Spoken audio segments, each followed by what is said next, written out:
Please choose a screen and subtitle language. English, por favor. Confirm. Have you played the Stanley Parable before? No. Please adjust the slide. Is this a scary game?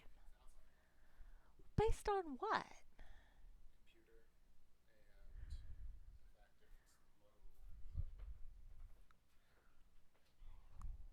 no, based on nothing.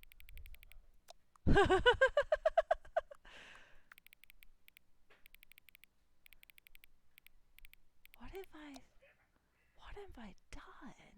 I don't want to play I'm too sober to play a scary game. What? At died 10? Goodness gracious. Please enter the current time.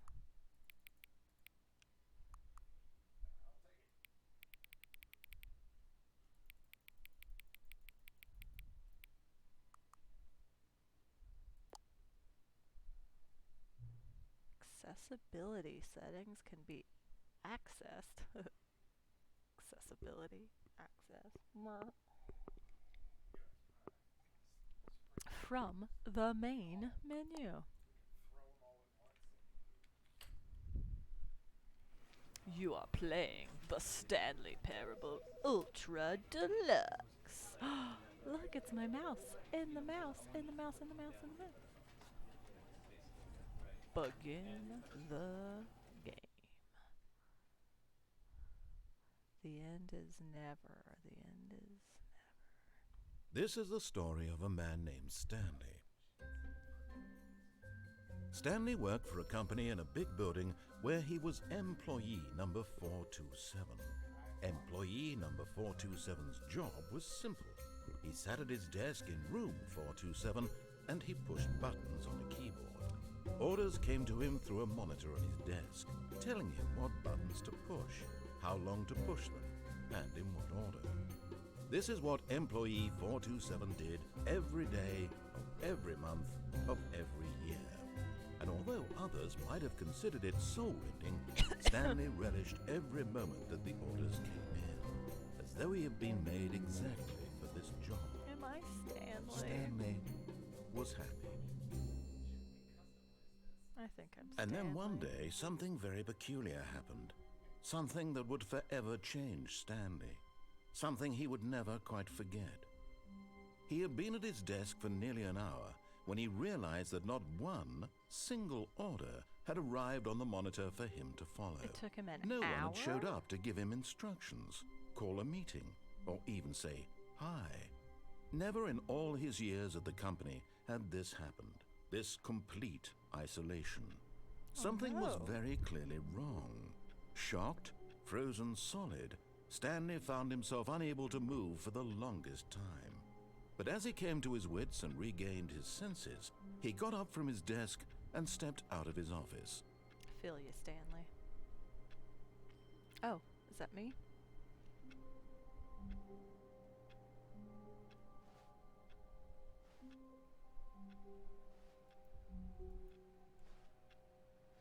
All of his co-workers were gone. What could it mean? Stanley decided to go to the meeting room. Perhaps he had simply missed a memo.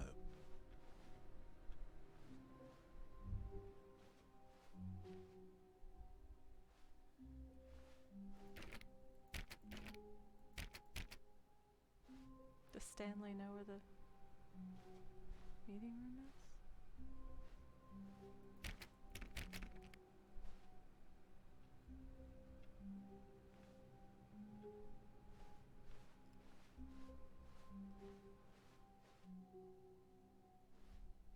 I don't know where the meeting room is.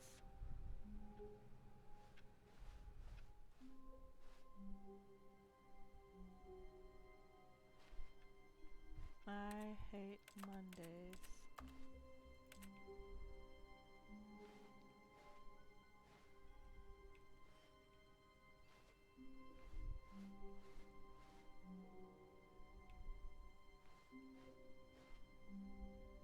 When Stanley came to a set of 2 open doors, he entered the door on his left.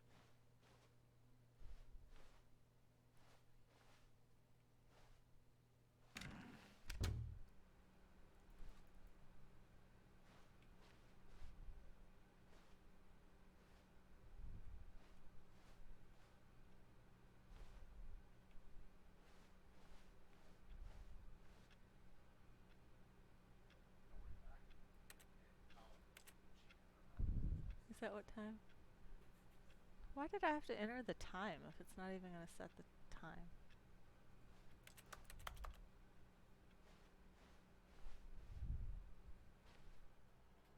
Yet there was not a single person here either. Feeling a wave of disbelief, Stanley decided to go up to his boss's office, hoping he might find an answer there.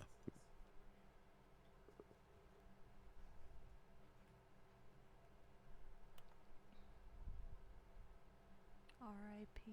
Franz? Office party?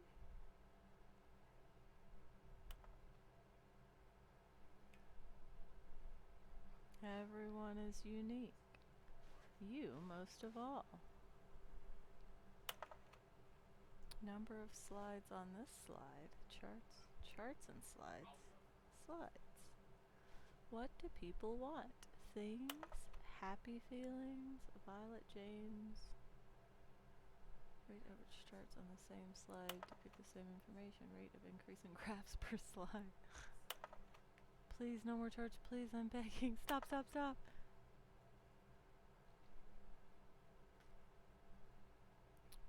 Boss Appreciation Minute. Graphs about things and money. If you ever find yourself in a conflict with another diligent employee like yourself, but more inclined to a conflict, or you just got a person to fix why do we hire you? Remember, it takes two people to start a fight, and right now you're both of them. What are your dreams for the future? Talk radio. Spring break. Comatose. A boat. Mitosis. Tips for not getting fired? Don't get fired. Bi-quarterly post-review. Get rid of the death sport portion in the primary review schedule, but I think that's a stupid idea. Charts need to be more hip to appeal to teenage demographic. Find teenagers to put in teenage demographic. Big net, some sort of child trap.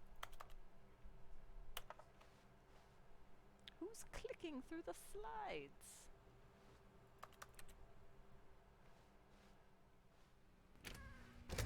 Oh. It's the first time I've been able to open a door. Stanley stepped into the broom closet, but there was nothing here, so he turned around and got back on track.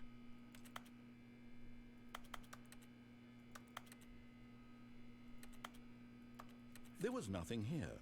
No choice to make, no path to follow, just an empty broom closet. No reason to still be here. Fuck you, I like the broom closet. What you gonna do? What you gonna do? Nothing. It was baffling that Stanley was still just sitting in the broom closet. He wasn't even doing anything.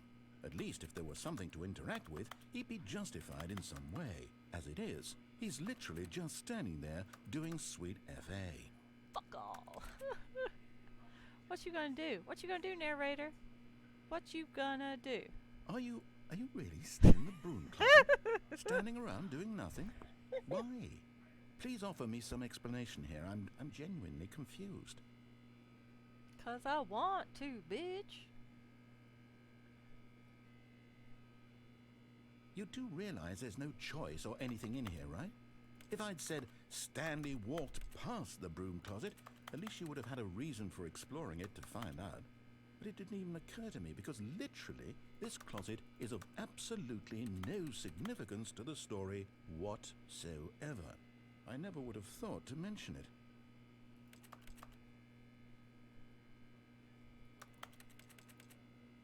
Maybe to you this is somehow its own branching path. Maybe when you go talk about this with your friends, you'll say, "Oh, did you get the broom closet ending? The broom closet ending was my favourite." I hope your friends find this concerning.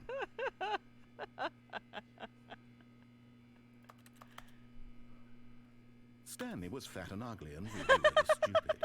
He probably only got the job because of a family connection. That's how stupid he is. That or with drug money. Also, Stanley is addicted to drugs and hookers.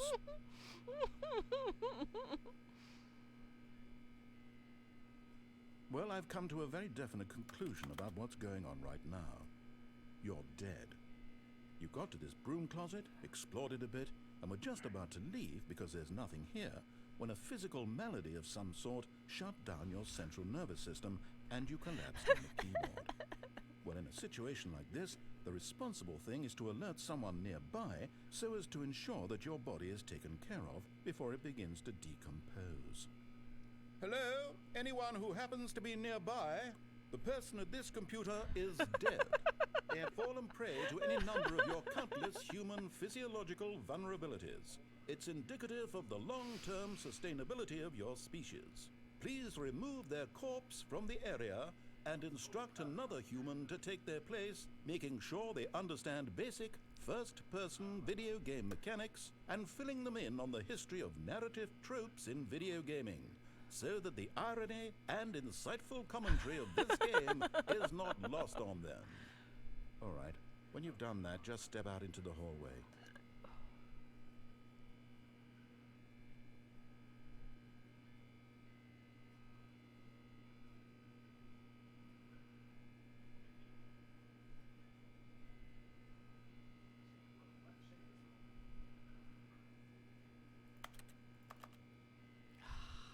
Fine. Ah, second player. It's good to have you on board.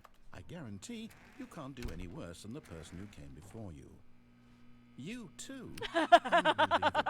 I'm at the mercy of an entire species of invalids. Perhaps there's a monkey nearby you can hand the controls to. A fish? Fungus? Look, you can hammer out the details. I'm not particularly picky. I'll just be waiting for when you're ready to pick up the story again.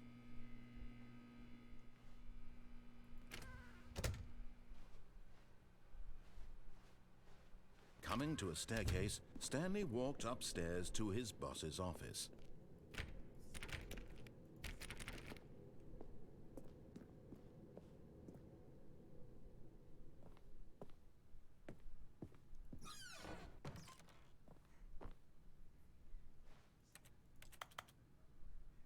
To be rich, is it a crime? To commit crimes? Isn't it rich? What a life it would be to have to pick just one.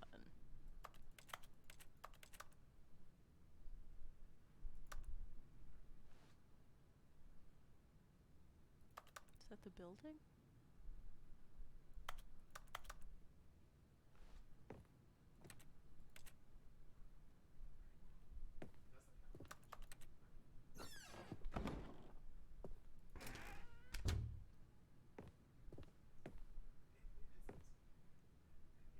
The beige pages.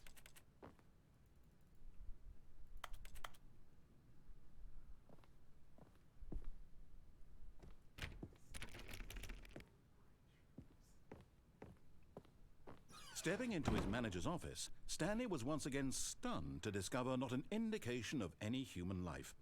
Shocked, unraveled, Stanley wondered in disbelief who orchestrated this. What dark secret was being held from him?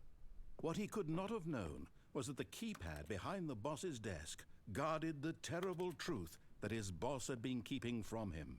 And so the boss had assigned it an extra secret PIN number, 2845. But of course, Stanley couldn't possibly have known this.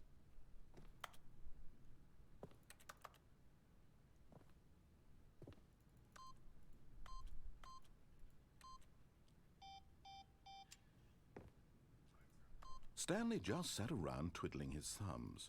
Trying to input anything on the device was useless, since he could never possibly know that the combination was 2845. Yet incredibly, by simply pushing random buttons on the keypad, Stanley happened to input the correct code by sheer luck. Amazing. He stepped into the newly opened passageway.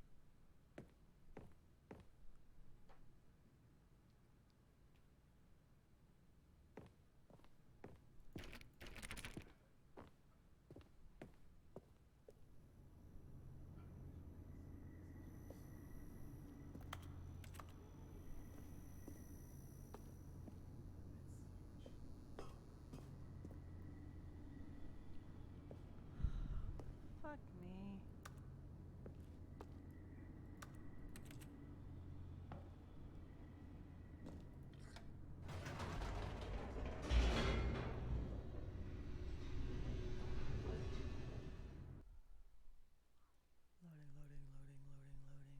Descending deeper into the building, Stanley realized he felt a bit peculiar.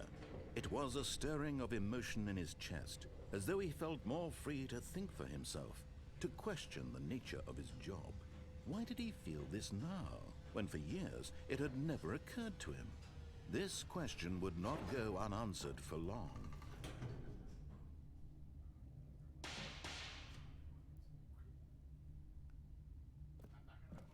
Why were there sparks?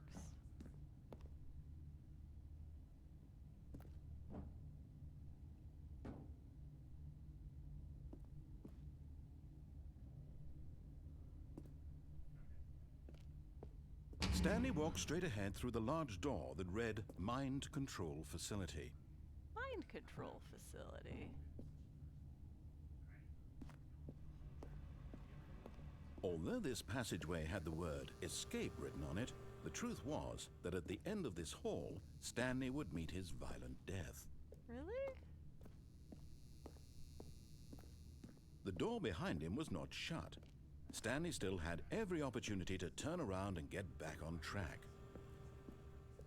At this point, Stanley was making a conscious, concerted effort to walk forward and willingly confront his death.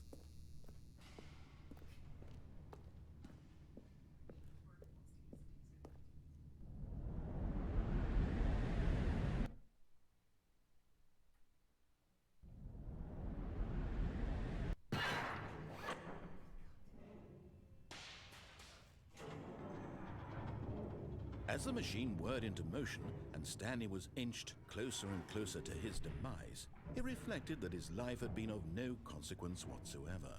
Stanley can't see the bigger picture. He doesn't know the real story, trapped forever in his narrow vision of what this world is. Perhaps his death was of no great loss, like plucking the eyeballs from a blind man.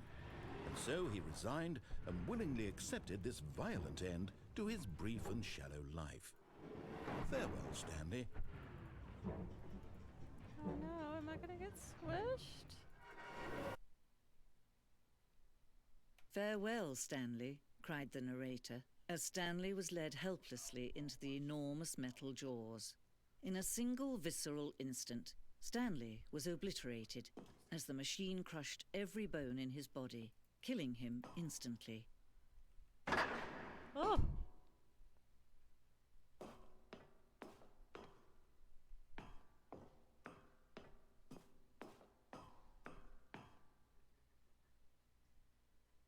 And yet it would be just a few minutes before Stanley would restart the game, back in his office, as alive as ever. What exactly did the narrator think he was going to accomplish? I'm not spending that long in here.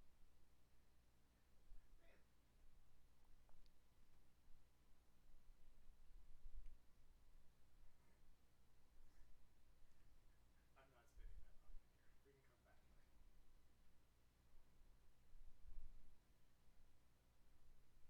When every path you can walk has been created for you long in advance, death becomes meaningless, making life the same.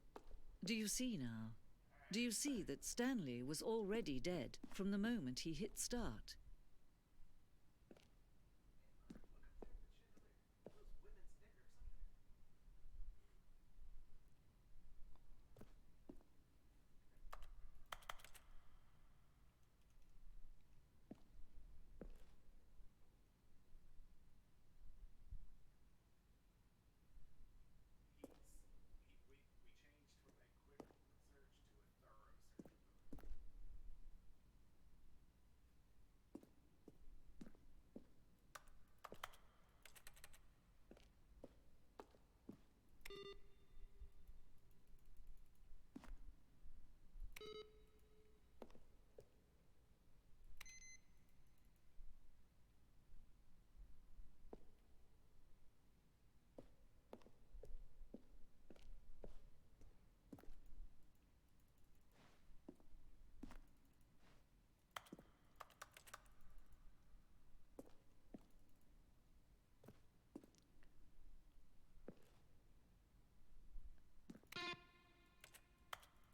probably spend the next hour trying to solve it. Here, I'm just going to make this easy on you. Then he pushed the number 8. Where were all of his co-workers? Oh, I don't know. I'm checking for traps constantly. One bad trap and I might be dead.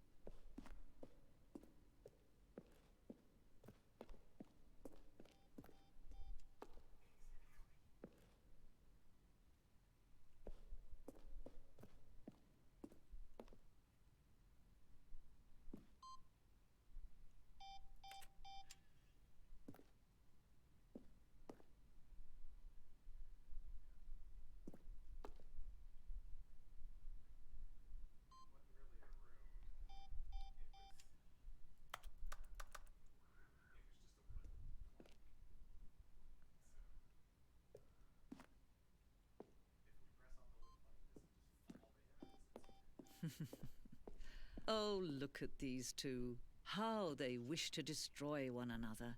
How they wish to control one another. How they both wish to be free.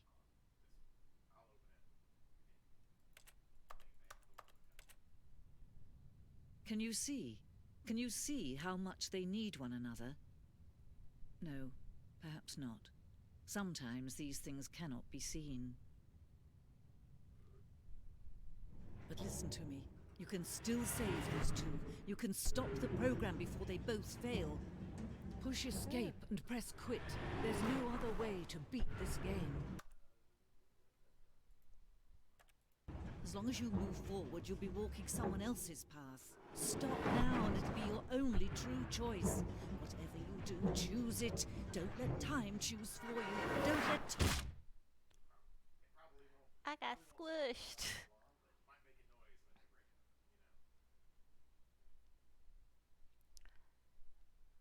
Am I gonna have an existential crisis by the end of this?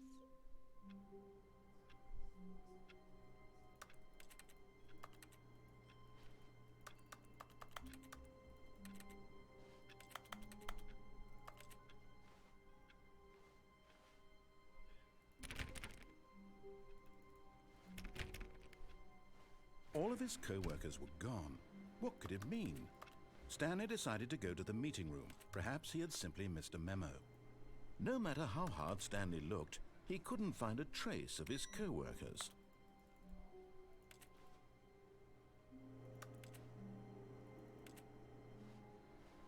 Stanley went around touching every little thing in the office, but it didn't make a single difference, nor did it advance the story in any way.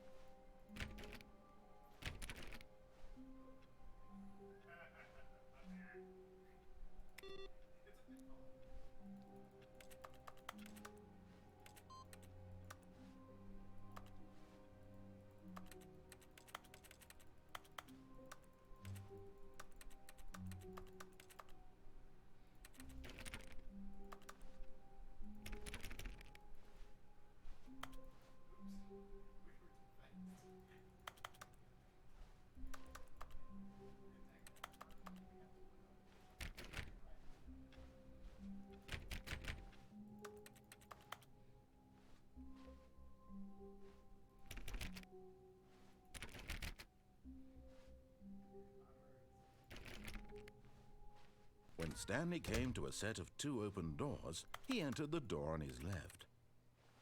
Fuck you, I'm going right, bitch. This was not the correct way to the meeting room, and Stanley knew it perfectly well. Perhaps he wanted to stop by the employee lounge first, just to admire it.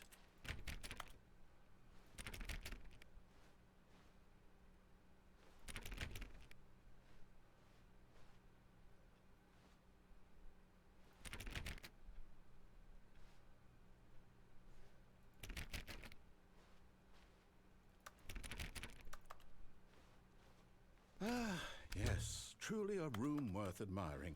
It had really been worth the detour after all, just to spend a few moments here in this immaculate, beautifully constructed room.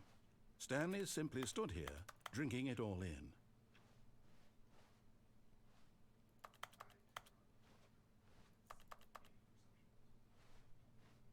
Yes, really, really worth it being here in the room. A room so utterly captivating that even though all your co-workers have mysteriously vanished, here you sit looking at these chairs and some paintings. Really worth it. Why can't I jump? At this point, Stanley's obsession with this room bordered on creepy and reflected poorly on his overall personality. It's possible that this is why everyone left. But at last, he'd had enough of the amazing room and took the first open door on his left to get back to business.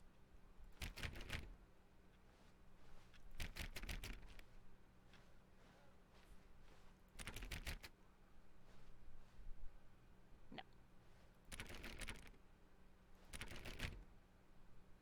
I go here. Haha. Do not lie if you are lying right now. Stanley was so bad at Stop. following directions, it's incredible he wasn't fired years ago.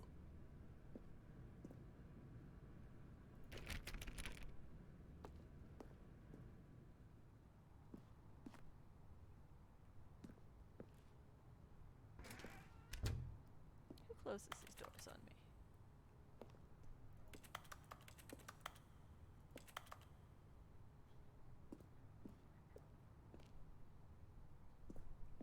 Do not jump from the cargo lift while it is in motion. Will cause death.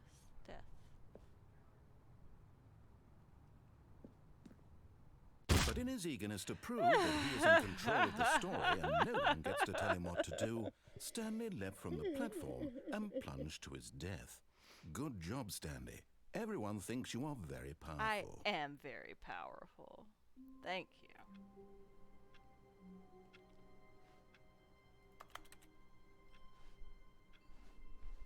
All of his co-workers were gone. What could it mean? Stanley decided to go to the meeting room. Perhaps he had simply missed a memo.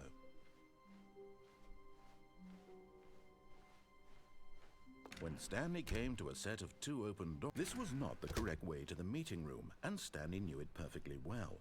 Perhaps he wanted to stop by the my employee toe, lounge first, narrator. just to admire it. I do what I want. Wow. Yes, this room. What a beautiful room. I have But freedom. eager to get back to business, Stanley took the first open door on his left.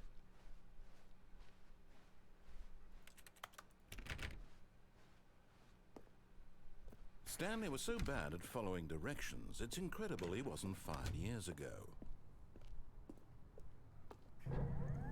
Look, Stanley, I think perhaps we've gotten off on the wrong foot here. I'm not your enemy, really, I'm not. I realize that investing your trust in someone else can be difficult, but the fact is that the story has been about nothing but you all this time. There's someone you've been neglecting, Stanley. Someone you've forgotten about. Please, stop trying to make every decision by yourself. Now, I'm not asking for me, I'm asking for her. Her?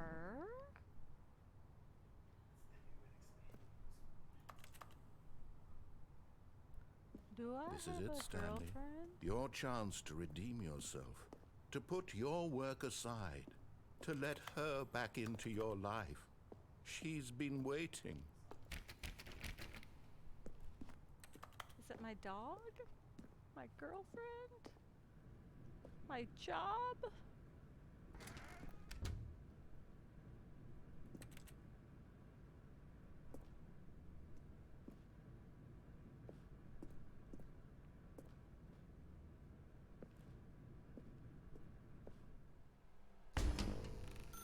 Oh, That's her, Stanley. God. You need to be the one to do this, to reach out to her. If you can truly place your faith in another, then pick up the phone. Oh, no, you can't. Did you just unplug the phone? No, that wasn't supposed to be a choice. How did you do that? You actually chose incorrectly? I didn't even know that was possible. Let me double check. No, it's definitely here, clear as day. Stanley picks up the phone. He's taken to his apartment where he finds his wife, and the two pledge themselves to one another. Music comes in, fade to white, roll credits. Not picking up the phone is actually somehow an incorrect course of action. How is that even possible? None of these decisions were supposed to mean anything. I don't understand. How on earth are you making meaningful choices? What did you... Wait a second. Did I just see... No, that's not possible. I can't believe it. How had I not noticed it sooner? You're not Stanley. You're a real person. I can't believe I was so mistaken. This is why you've been able to make correct and incorrect choices. And to think I've been letting you run around in this game for so long. If you'd made any more wrong choices, you might have negated it entirely. It's as though you completely ignored even the most basic safety protocol for real-world decision-making. Or did you not grasp the severity of the situation? Well, I won't have that kind of risk on my watch. I'm going to stop the game for a moment so we can educate you properly on safe decision-making in the real world. Please observe this helpful instructional video. Choice. It's the best part of being a real person. But if used incorrectly, can also be the most dangerous. For example, in this scenario, a hypothetical real person named Rupert has a choice. He could invent a machine that eliminates food shortages across the world to make life better for all people. Or he could spend years of hard work forgetting how to read.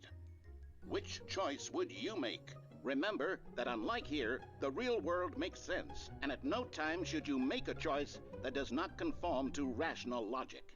If you find yourself speaking with a person who does not make sense, in all likelihood, that person is not real. Allow the person to finish their thought, then provide an excuse why you cannot continue talking. Turn to a partner and practice saying, "My goodness, is it 4:30? I'm supposed to be having a back, sack, and crack." Back, sack, and crack. Excellent. Making choices on a regular basis is the best part to a healthy decision-making process. Most medical professionals recommend making at least 8 choices per day. Do you That's make a more lot. than 8? Less? And finally, if you begin to wonder if your choices are actually meaningful and whether you'll ever make a significant contribution to the world, just remember that in the vast infiniteness of space, your thoughts and problems are materially insignificant, and the feeling should subside. At this time, your instructor will guide you in an exercise to test and reinforce the material covered in this video. Ah, welcome back. Oh, God. You may have noticed that this room has begun to deteriorate as a result of narrative contradiction. But not to worry. Now that you're properly informed on good decision-making, we're going to revisit a choice you made just a few minutes ago and see what the correct thing to do would have been. This way, please.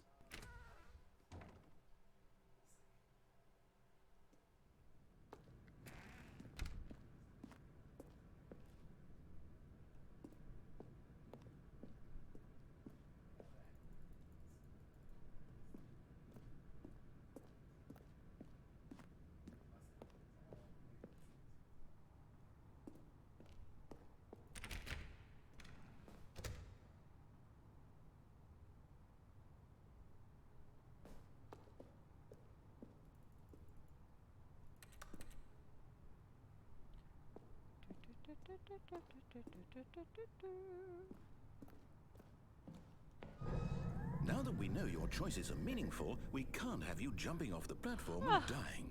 Imagine the main character dying senselessly halfway through the story. That story would make no sense at all. We just need to get you home as soon as possible before the narrative contradiction gets any worse. Unfortunately, it seems this place is not well equipped to deal with reality.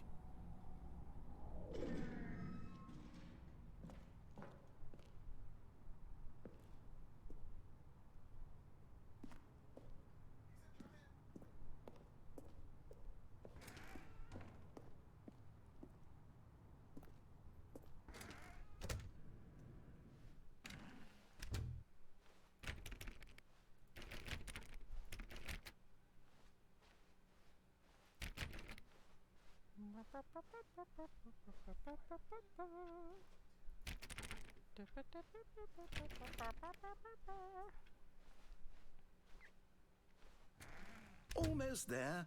You'll take the door on the left, back to the correct ending, the story will have resolution once again, and you'll be home free in the real world.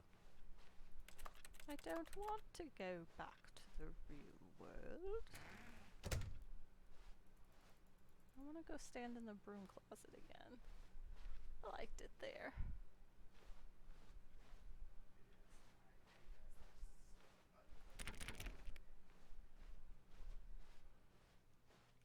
Now remember, all you need to do is behave exactly as Stanley would. That means choosing responsibly and always putting the story first. I'm quite sure you'll be up to the task. Just follow my lead and you'll be fine. All right. When Stanley came to a set of 2 open doors, he entered the door on his left.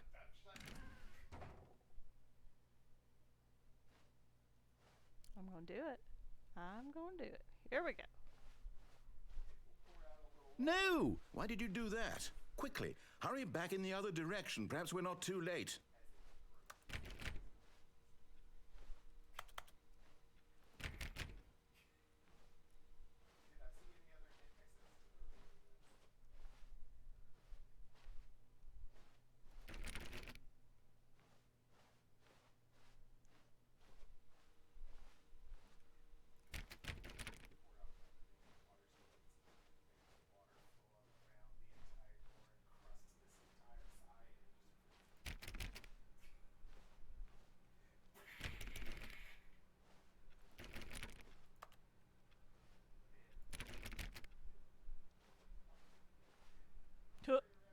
Oh, it's ruined. I can't believe, after everything we talked about, that my story, you've destroyed my work. Why? For what? What did you get out of that? What did you think was so special about seeing the game undone, left here like so much garbage? It's worthless now. And what am I supposed to do? Even if there were a way to continue, would it be worth it? To know that my story is now incorrect? How can I go back to that? I can't erase that knowledge. I'll have to live with it forever, reliving its impossibility forever. I couldn't live that way. Is it better to shut the game down entirely? To willingly destroy all of my work? I don't know. What's the answer? What do I do? What do I do? What do I... No, I have to. I have to shut the game down. I have to.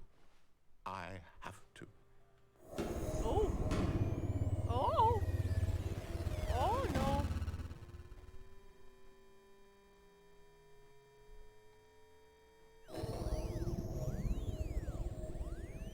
Uh-oh. Oh, I'm here. I'm still here. Here in this pile of rubbish. With you. You, who thought you were so clever. Now look where we are. My entire game is destroyed. It was the only thing in the world that was mine, and you've run it into the ground. What, did you think that would be funny? You just had to see? Yeah. Didn't I impress upon you how important it was to be like Stanley? No. He actually knows how to do what I tell him to. He understands that if I say to do something, there's a damn good reason for it. Is there? That thought hadn't even occurred to you, had it? That there's a world outside of you? I'm the You're a most important thing in child. the world. Oh, my story. If you'd just gone through the door on the left, you would have seen it. There was a whole underground facility. You would have destroyed it and went in been the underground victorious. It would have been so facility. perfect. I worked so hard on it. I tried so hard to I make... died there. Behave exactly as Stanley would. That means choosing responsibly and always putting the story first. I'm quite sure you'll be up to the task. Just follow my lead and you'll be fine. All right. When Stanley came to a set of 2 open doors, he entered the door on his left. What if I go to the right again? No! Why did you do that? Quickly, hurry back. Behave exactly as Stanley would. That means choosing responsibly and always putting the story first. I'm quite sure you'll be up to the task. Just follow my lead and you'll be fine. All right. When Stanley came to a set of 2 open doors, he entered the door on his left. Right. Right. No! Why did you do that? Quickly, hurry back. Okay. I'll do Behave left. exactly as Stanley would. I'll do left. That means choosing responsibly and always putting the story first. I'll go I'm left. quite sure you'll be up to the task. I'll go left. Just follow Just my open lead the and you'll be doors. fine. I'll go left. All right. When Stanley came to a set of 2 open doors, he entered the door on his left. To the left. To the left. To the left. Everything you own in the box to the left.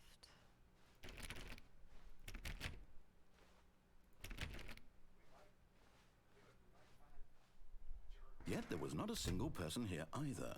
Feeling a wave of disbelief, Stanley decided to go up to his boss's office, hoping he might find an answer there. No more bins, trash cans, renaming of the idea bin. Firing of me? Throw something in the ideas bin.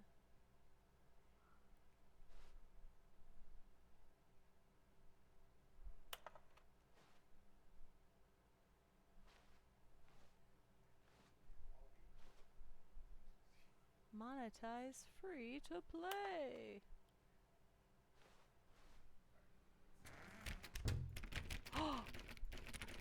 You're not gonna let me go in the broom closet again? The audacity. Coming to a staircase, Stanley walked There used upstairs to be a his boss's downstairs. office. Did you take away the downstairs? I didn't even go downstairs yet.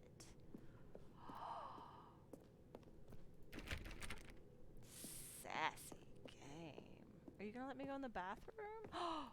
You're not. Oh, you jerk.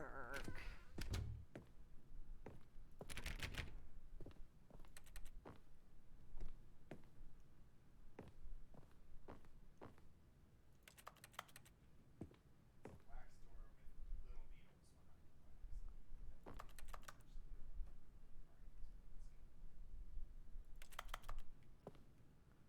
behind the What a... Oh. New office. Stepping inside his manager's office, Stanley was once again stunned to discover not an indication of any human life. Shocked, unraveled, Stanley wondered in disbelief who orchestrated this, until he saw the door with a voice receiver next to it. Surely behind this door lay all the answers to his questions. And beyond all probability, he knew the passcode. He had seen it on his boss's computer just last week. Night Shark 115. Was this the code to open the door? Would it still work? There was only one way to find out. Stanley had been trained never to speak up, but now he would draw from within himself the courage to face the unknown. He drew a sharp breath and then spoke the code.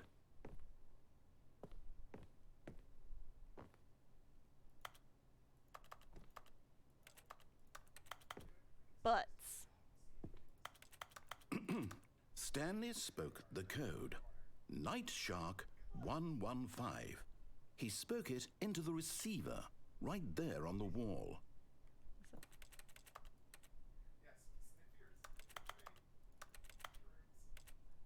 I'm sorry, is there a problem?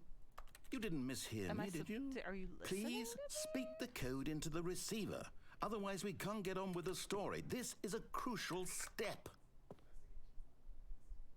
Night Shark 115.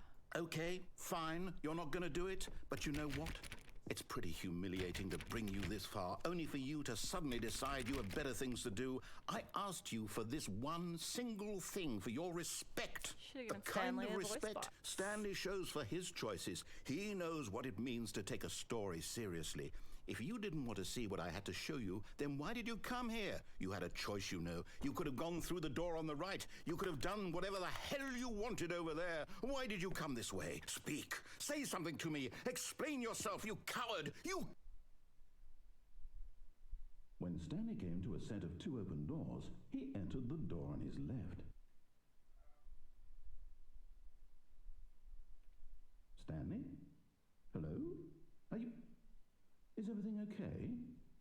Stanley, please. I need you to make a choice. I need you to walk through the door. Are you listening to me? Can you hear me? Is everything all right? Stanley, this is important. Gross. The story needs you. It needs you to make a decision. It cannot exist without you. Do you understand me? Whatever choice you make is just fine. They're both correct. You cannot be wrong here. We can work together. I'll accept whatever you do. I simply need you to take that step forward, please. Choose. Do something. Anything. This is more important than you can ever know. I need this. The story needs it. So, you hear me? Are you there? Are you listening to this? Stanley, are you there? Okay. It's okay, I can wait. You need time to decide. Time to make sure your choice is correct. That is the best choice. That's all right. I'll wait for you to decide what's the right thing to do. Take as much time as you need.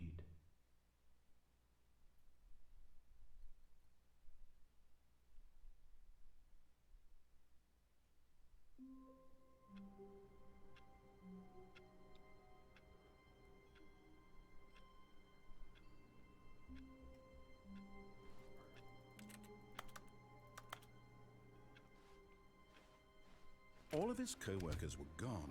What could it mean? Stanley decided to go to the meeting room. Perhaps he had simply missed a memo.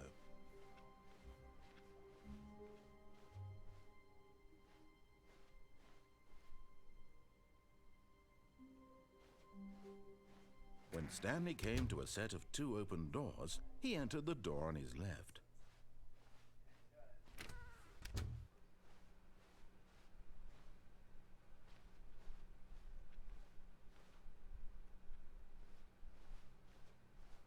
Yet there was not a single person here either. Feeling a wave of disbelief, Stanley decided to go up to his boss's office, hoping he might find an answer there.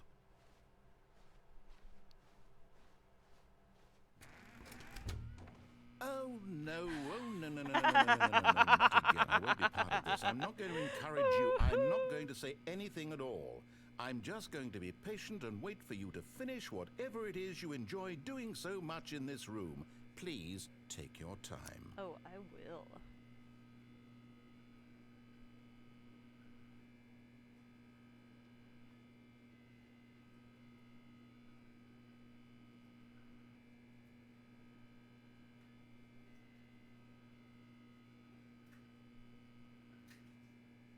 Say something, I've given up on you.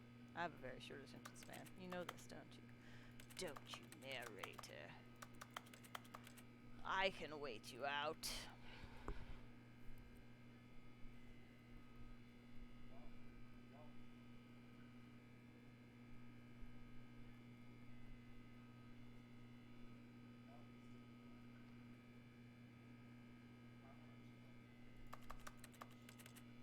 Fucking fine.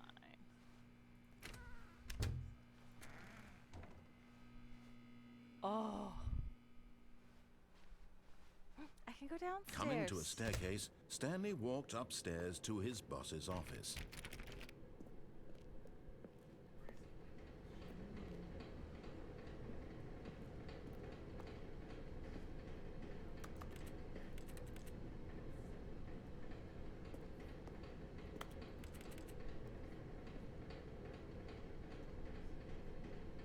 But Stanley just couldn't do it. He considered the possibility of facing his boss. Admitting he had left his post during work hours, he might be fired for that. And in such a competitive economy, why had he taken that risk? All because he believed everyone had vanished. His boss would think he was crazy. And then something occurred to Stanley. Maybe, he thought to himself, maybe I am crazy. All of my co-workers blinking mysteriously out of existence in a single moment for no reason at all? None of it made any logical sense. And as Stanley pondered this, he began to make other strange observations. For example, why couldn't he see his feet when he looked down? Why did doors close automatically behind him wherever he went? These are all valid And for that questions matter, I've had. these rooms were starting to look pretty familiar. Were they simply repeating? No, Stanley said to himself, this is all too strange. This can't be real. And at last, he came to the conclusion that had been on the tip of his tongue. He just hadn't found the words for it. I'm dreaming, he yelled. This is all a dream. Oh, what a relief Stanley felt to have finally found an answer, an explanation. His co-workers weren't actually gone. He wasn't going to lose his job. He wasn't crazy after all. And he thought to himself, I suppose I'll wake up soon. I'll have to go back to my boring real-life job pushing buttons. I may as well enjoy this while I'm still lucid. So, he imagined himself flying and began to gently float above the ground. Then he imagined himself soaring through space on a magical starfield, and it too appeared. It was so much fun. and Stanley marveled that he had still not woken up. How was he remaining so lucid? And then perhaps the strangest question of them all entered Stanley's head. One he was amazed he hadn't asked himself sooner. Why is there a voice in my head dictating everything that I'm doing and thinking? Now the voice was describing itself being considered by Stanley, who found it particularly strange. I'm dreaming about a voice describing me, thinking about how it's describing my thoughts, he thought. And while he thought it all very odd and wondered if this voice spoke to all people in their dreams, the truth was that, of course, this was not a dream. How could it be? Was Stanley simply deceiving himself, believing that if he's asleep he doesn't have to take responsibility for himself? Stanley is as awake right now as he's ever been in his life. Now, hearing the voice speak these words was quite a shock to Stanley. After all, he knew for certain, beyond a doubt, that this was in fact a dream. Did the voice not see him float and make the magical stars just a moment ago? How else would the voice explain all that? This voice was a part of himself too. Surely, if he could just... He would prove it. He would prove that he was in control, that this was a dream. So he closed his eyes gently, and he invited himself to wake up. He felt the cool weight of the blanket on his skin, the press of the mattress on his back, the fresh air of a world outside this one. Let me wake up, he thought to himself. I'm through with this dream. I wish it to be over. Let me go back to my job. Let me continue pushing the buttons. Please, it's all I want. It is all I want my apartment and my wife and my job. Yourself. All I want is my life exactly the way it's always been. My life is normal. I am normal. Everything will be fine. I am okay. Oh, shit. Stanley began screaming. Please, someone, wake me up. My name is Stanley. I have a boss. I have an office. I am real. Please, just someone tell me I am real. I must be real. I must be. Can anyone hear my voice? Who am I? Who am I? And everything went black.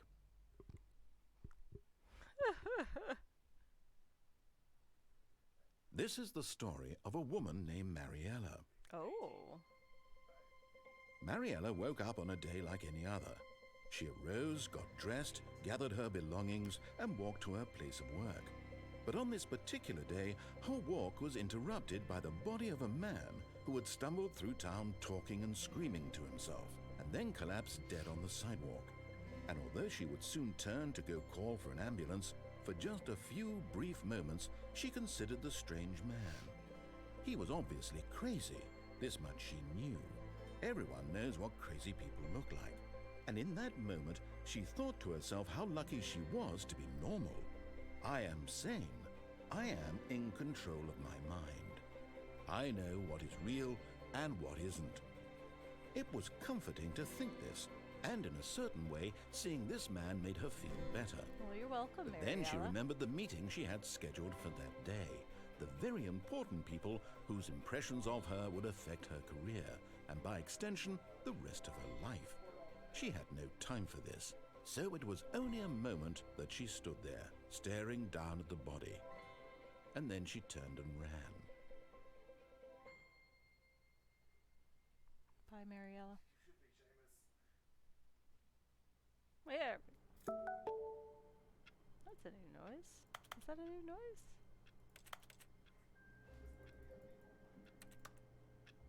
Does the time change? What things am I supposed to be noticing?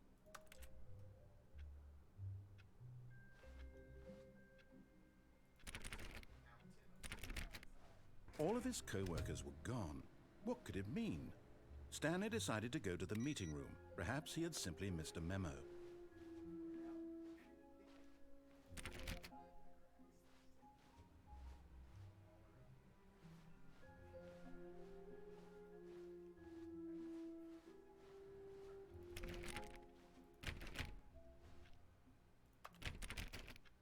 Stanley went around touching every little thing in the office, but it didn't make a single difference, nor did it advance the story in any way.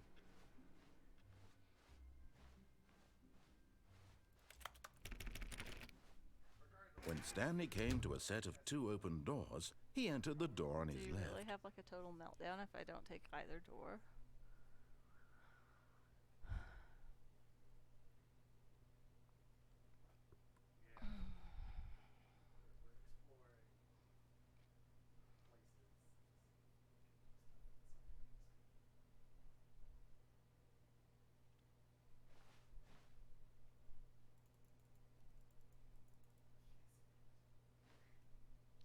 Has anything changed going to the right? This was not the correct way to the meeting room, and Stanley knew it perfectly well. Perhaps he wanted to stop by the employee lounge first, just to admire it.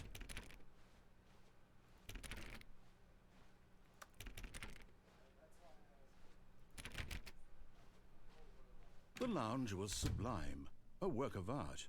What was it about this room that called so deeply and so personally to Stanley? Its grace? Its subtle charm? No. Stanley knew it was something deeper, something darker.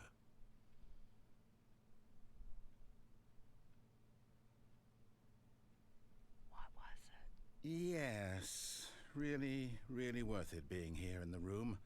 A room so utterly captivating that even though all your co-workers have mysteriously vanished, here you sit looking at these chairs and some paintings. Really worth it. But eager to get back to Sassy business, Stanley narrator. took the first open door on his left.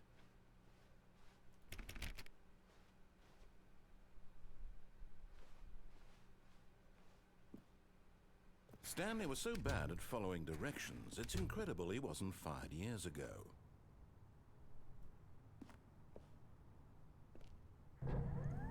Look, Stanley, I think perhaps we've gotten off on the wrong foot here. I'm not your enemy, really, I'm not. I realize that investing your trust in someone else can be difficult, but the fact is that the story has been about nothing but you all this time. There's someone you've been neglecting, Stanley. Someone... What? Really? I was in the middle of something. Do you have zero consideration for others? Are you that convinced that I want something bad to happen to you? Why, I don't know how to convince you of this, but I really do want to help you, to show you something beautiful. Look, let me prove it. Let me prove that I'm on your side. Give me a chance.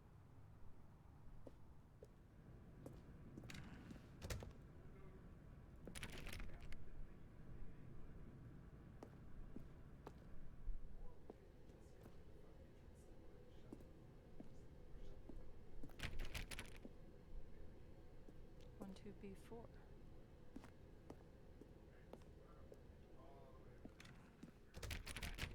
One, two, B4. One, two, B4. Now listen carefully, this is important. Stanley walked through the red door.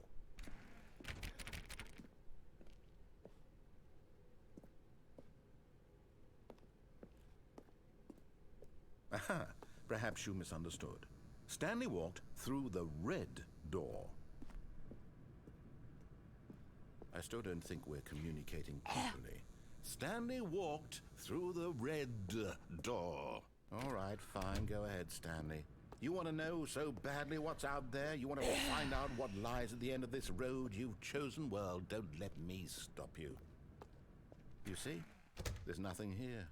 I haven't even finished building this section of the map, because you were never supposed to be here in the first place. Broken rooms, exposed developer textures. Is this what you had wanted? Was it worth ruining the entire story I had written out specifically for you? Do you not think I put a lot of time into that? Because I did. And in the end, it was all for nothing, because this is what you wanted to see. Help me here, Stanley. Help elucidate these strange and unknowable desires of yours. What would have made this game better? What did you want to see? Vehicles? Skill trees? Work with me. You've given me absolutely nothing so far. Tell you what, let me take a stab in the dark at a new design, and you can give me some feedback. There we go. A third option. This already feels leaps ahead of where we were before. Go ahead, Stanley. Take it for a spin.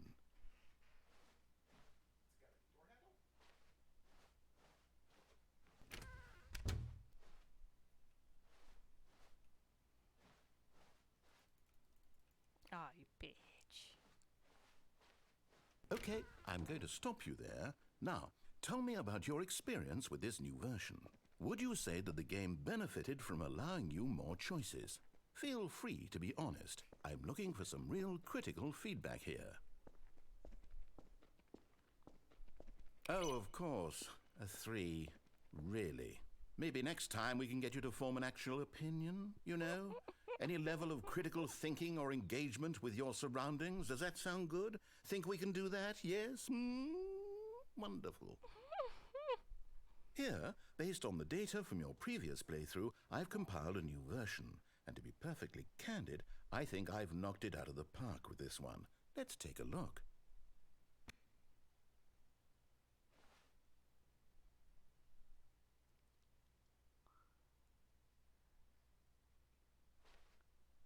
Nicho Nacho. Does it sound like desire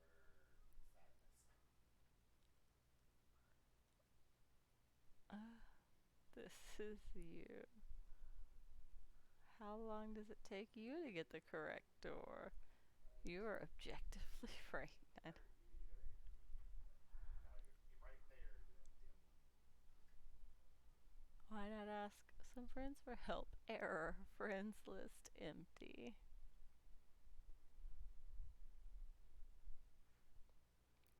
This is your superior. A dead rat is objectively ranked higher than me. Only one higher than me, though. Just whenever you're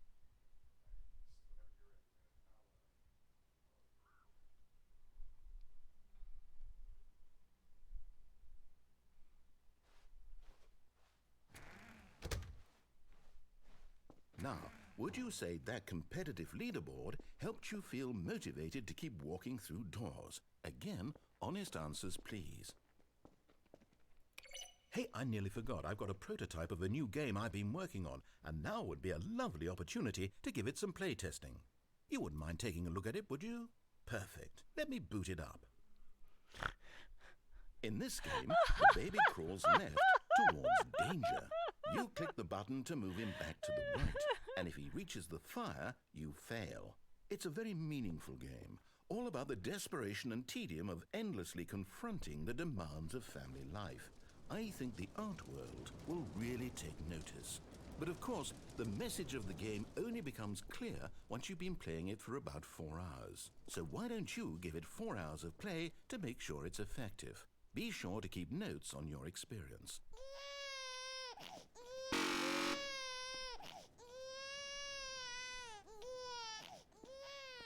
You heartless bastard. Did you do it because you hate babies or purely to spite me? Because if it's the latter, well, I don't know what to do. I'm completely out of ideas. I can't think of a single thing that might improve the experience for me. I'm not even going to try. I'm out, I'm done. It's over. Thank you for playing. Your input was extremely valuable. Oh, hey, since my game was so awful, why don't we play someone else's game? Just to ease the pain. Let's see. What do we have here? Yes, this seems like it'll work. Let's give it a shot.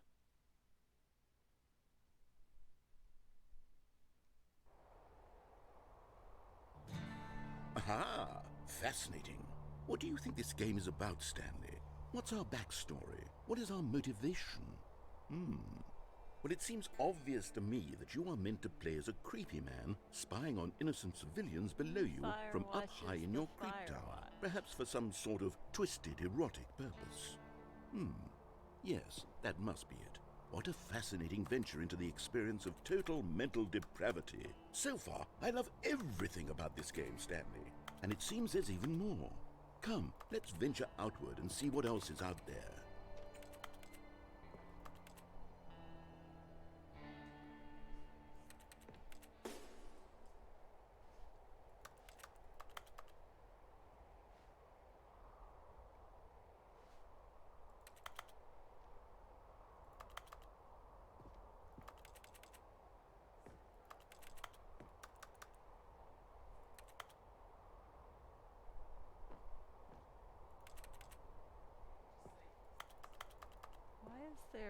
bleach on the stovetop.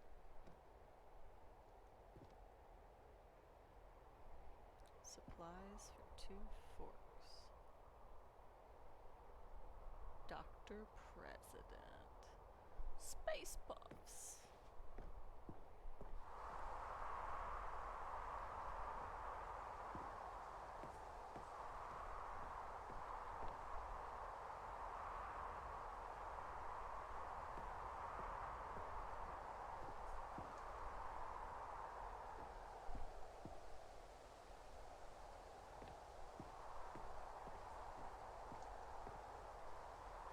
Am I gonna get eaten by a bear?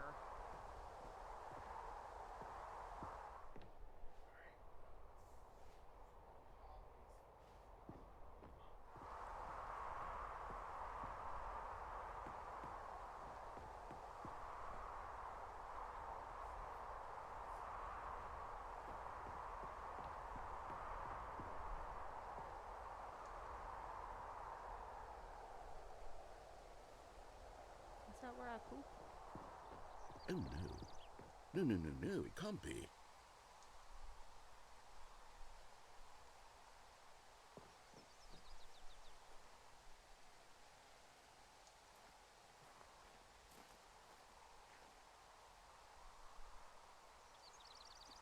It is. It's an open world game. Good God, quickly block it off. Oh, thank goodness, Stanley. What a close call. You really wandered off into that thing. That big, open, just wandering around. No right or wrong directions. No path to follow. You can just go in any... Oh, thank heavens we avoided it. We're out of the woods now, Stanley. Okay, I'm going to get us out of here. Let's find another game. Preferably something with walls. Something with nice, big, insurmountable walls. Okay, I think this will be just the thing.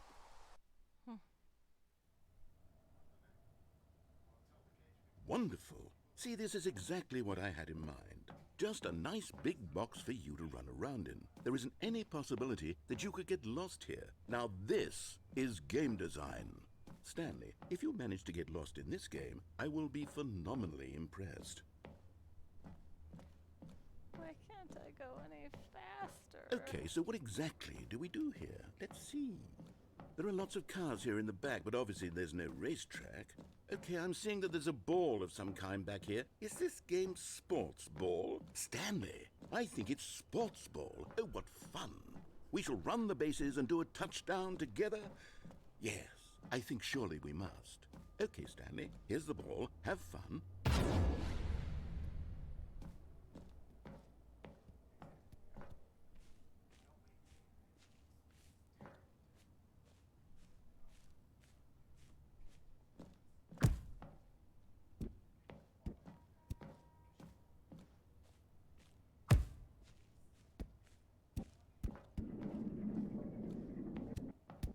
Are you doing it?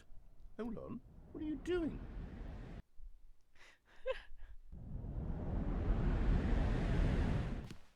Stanley, don't do that. I can't follow you there. I can't help you.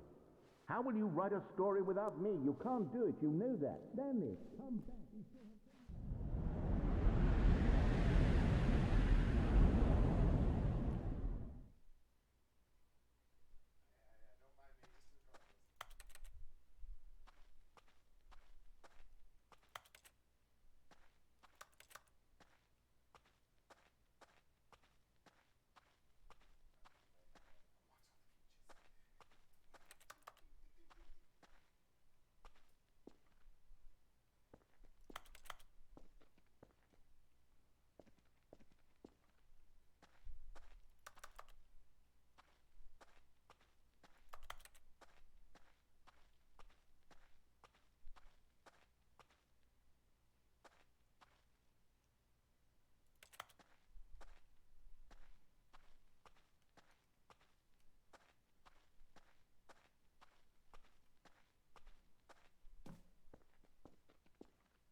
the fuck I'm doing. I don't know where to go from here. Oh, I wonder what he found. If what he wanted was to be the leading man in his own story, well, perhaps he's gotten it. Down in wherever he is right now. I wonder if he's happy with his choice, and if he's learned the heavy cost that comes with it. He'll understand soon what I was trying to tell him. He needs me. Someone who will wrap everything up at the end, to make sense out of the chaos and the fear and the confusion. That's who I am. That is what I mean to this world. Oh, yes. Yes, I'll be back. There's no other way. Once this ends, after it all comes to a close, then I'll be back. The end will be here soon. Very soon. Very soon, yeah. I can wait.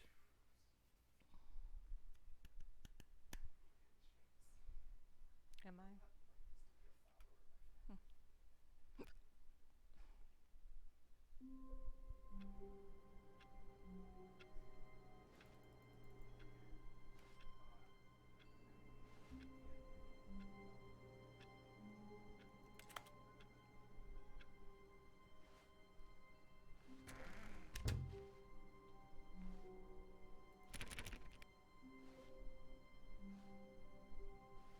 Is this a different?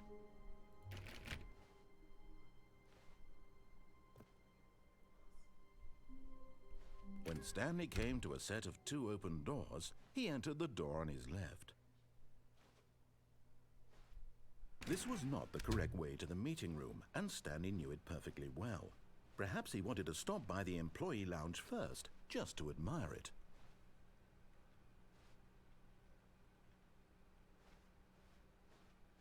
Standing now in this incredible room, Stanley for the first time understood true happiness.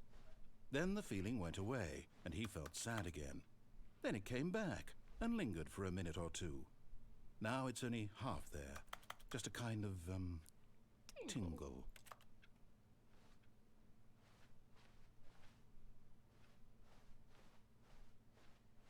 Yes, really, really worth it being here in the room.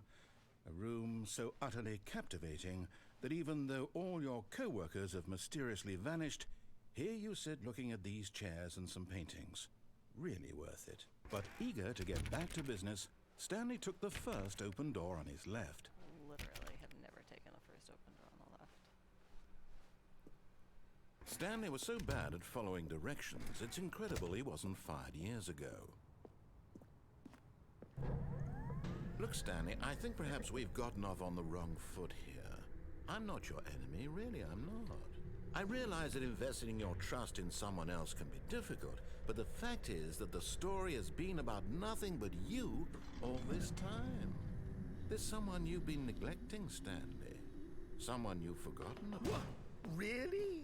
I was in the middle of something. Do you have zero consideration for others? Are you that convinced that I want something bad to happen to you? Why, I don't know how to convince you of this, but I really do want to help you, to show you something beautiful. Look, let me prove it. Let me prove that I'm on your side. Give me a chance. Now listen carefully, this is important. Stanley walked through the red door. Is this the one? How did I get where I was before? Aha, perhaps you misunderstood. Stanley walked through the red. Oh, thank God you are willing to listen to me. Do you see that I really have wanted you to be happy all this time? The problem is all these choices. The two of us always trying to get somewhere that isn't here. Running and running and running, just the way you're doing right now. Don't you see that it's killing us, Stanley? I wanted to stop. We would both be so much happier if we just stopped. And I think I have a solution. Here, let me show you.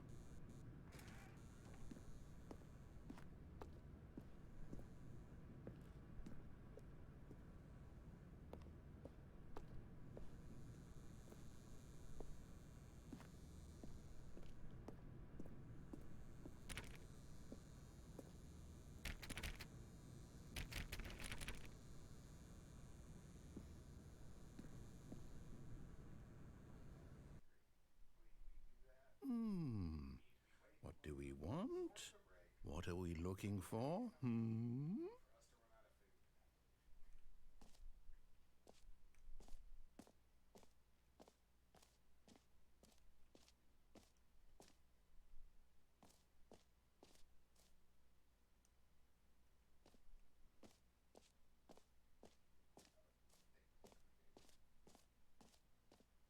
Here. Yes. Oh, it's beautiful, isn't it? If we just stay right here, right in this moment with this place, Stanley, I think I feel happy. I actually feel happy.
No, wait. Where are you going? Oh, no. Stay away from those stairs. If you hurt yourself, if you die, the game will reset. We'll lose all of this.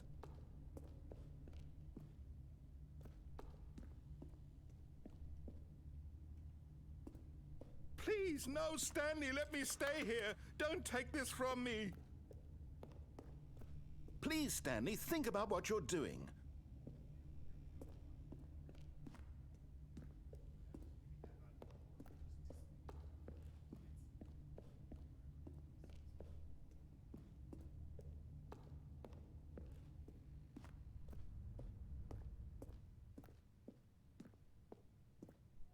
Good, good. We can't be too safe. Promise me you won't go back there, hmm? Just stay here. My screen is so dirty.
just staying here forever.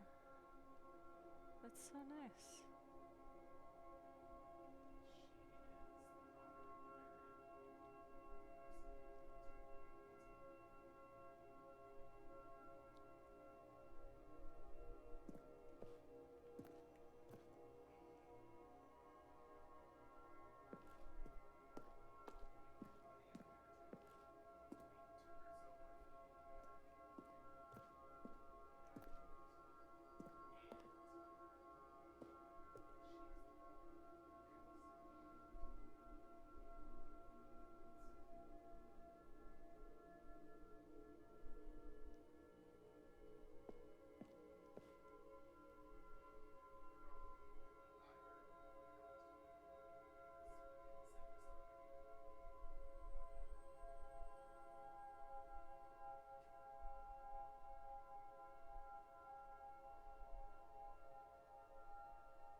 No!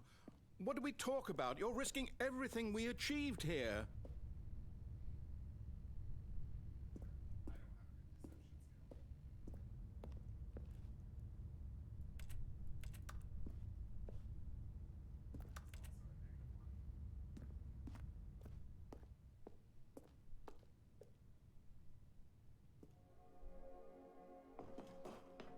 Are you... You are going to stay here, aren't you?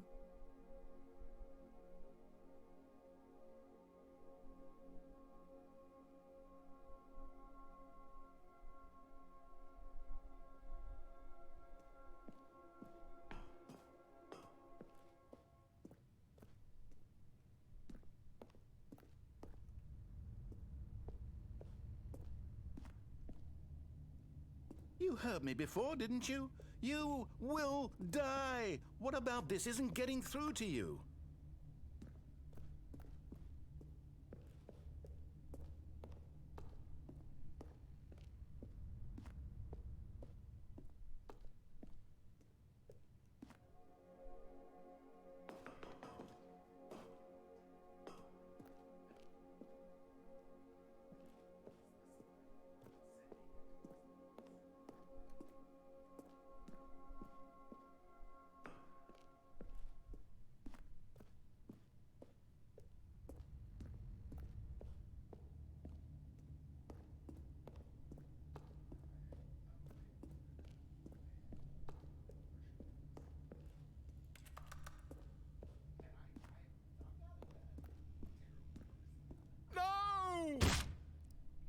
Oh, thank God. You lived.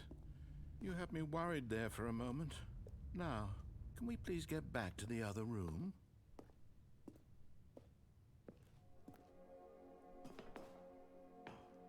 There. See? This is what you want. This is where we can both be happy. We really can. If we stop moving, we just have to stop moving.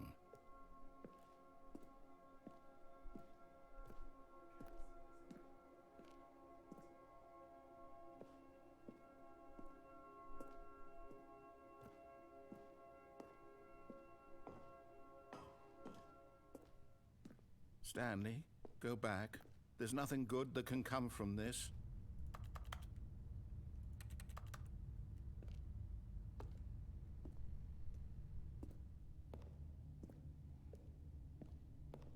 No. No, no, what do you do? Do you just not believe me? What can I say to convince you?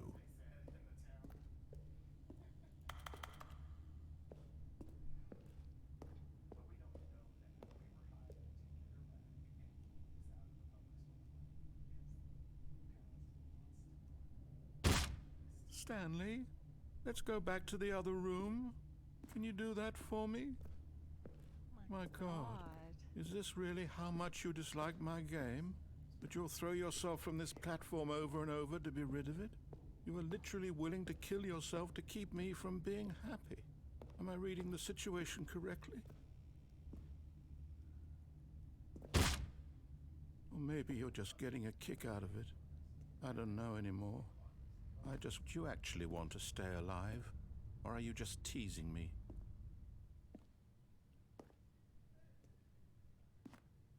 It's fucked up, yeah.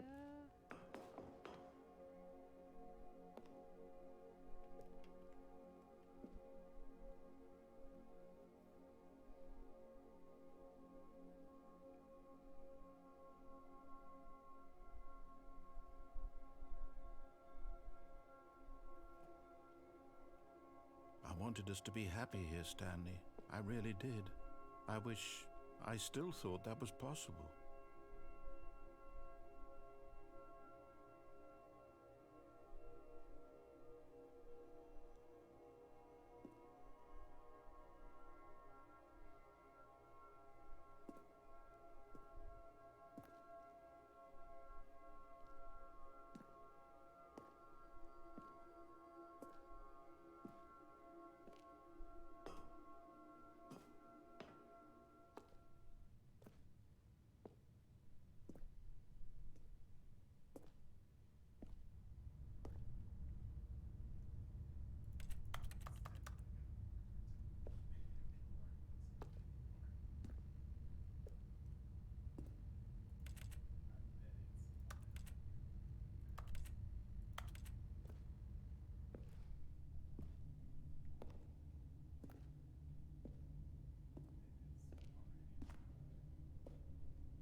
Please just let me die.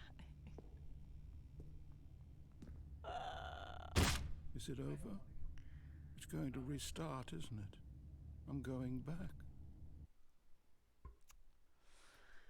Adios, narrator. This time I'm gonna follow all of his directions. All of his co-workers to the were gone. letter. What could it mean?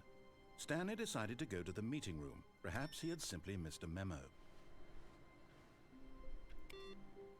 No matter how hard Stanley looked, he couldn't find a trace of his co-workers.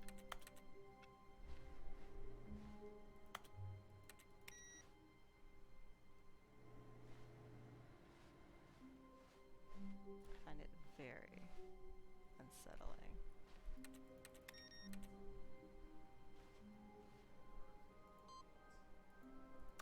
Ooh.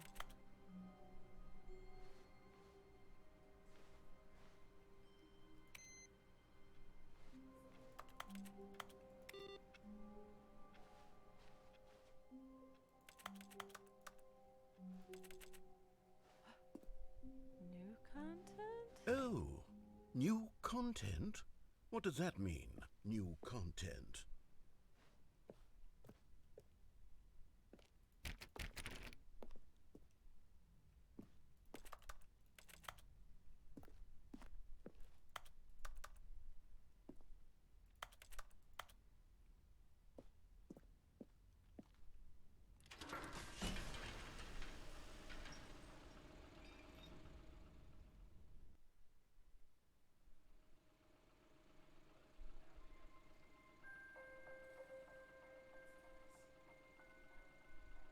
Hello, and thank you for playing the Stanley Parable Ultra Deluxe.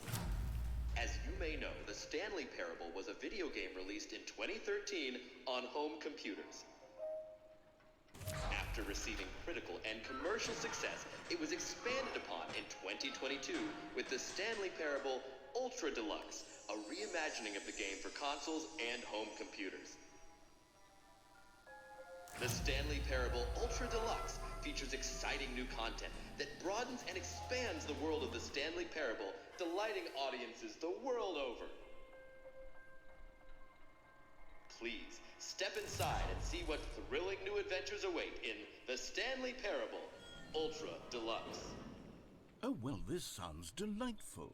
I'm very excited to see the thrilling new Ultra Deluxe content.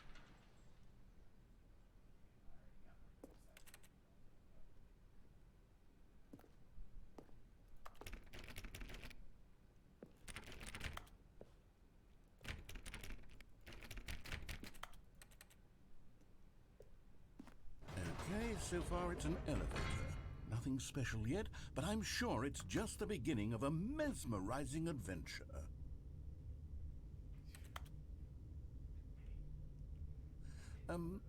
Is it broken? What's going on here?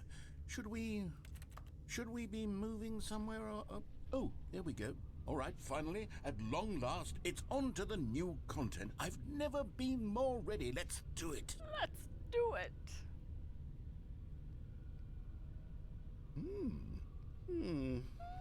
I have to say, initial impressions of Stanley Parable Ultra Deluxe, mostly tedious. It's as if Oh, okay. Let's see the content. Give me the content, Stanley.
All right, let's see. It's the jump circle.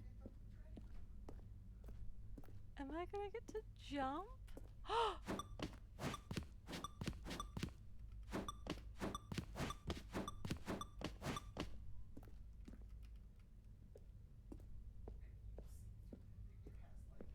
Is that it? Surely that's not all the new content. There has to be something else, right?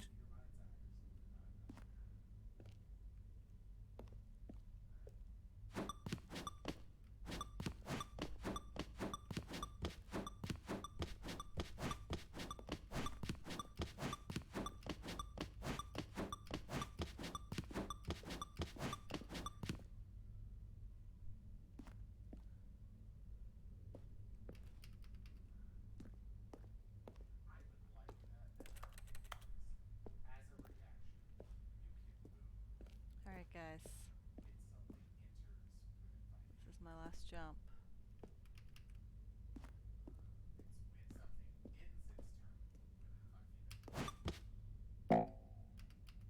Oh. I want to jump more. Reset the timer.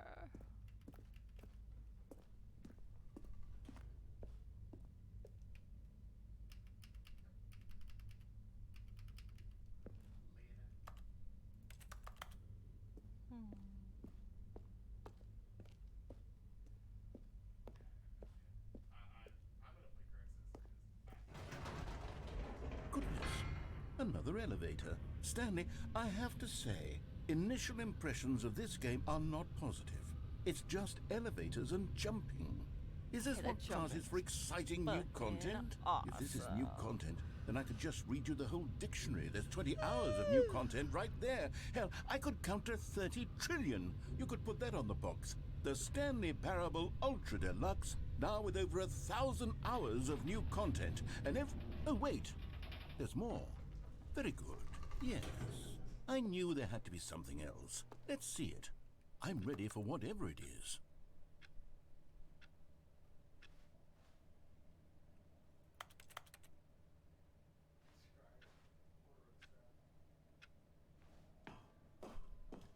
Thank you for enjoying the new content. That's it? Oh, you've got to be kidding me. You see, Stanley? This is what happens when greedy video game developers with no respect for their fan base rush a cheap expansion to market for no reason other than to make an easy dollar. And don't get me started on the level of craftsmanship that's gone into it. In fact, I'm looking right now at the game's achievements, and it's hard to believe one of them actually says, "Test achievement, please ignore." What quality assurance department signed off on this? I'm infuriated and I'm offended, and I intend to find these people on Twitter and hold them personally Twitter? accountable. It's my fault, Stanley. I built up too much anticipation around the new content, I'm afraid. It could never have lived up to such expectations. If you're still with me, why don't we just reset the game and we'll try to get back to what the Stanley Parable is really about. No frills, no gimmicks. Just you and me having a great time together like always. What do you say, friend?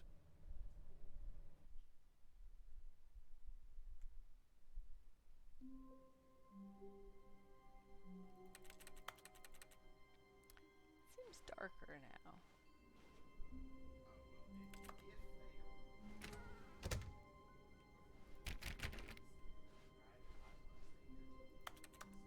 Here's my old hallway.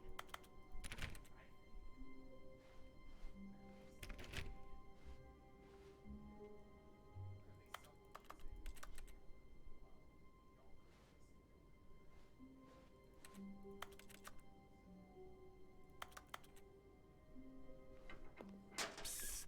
Stanley! Come over here! In the vent! I want to show you something!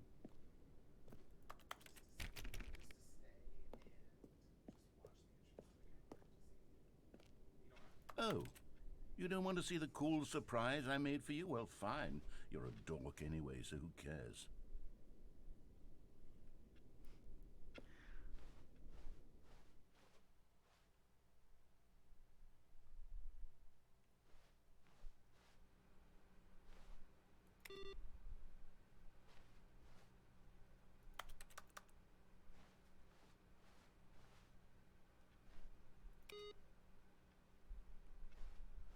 .420 Blaze.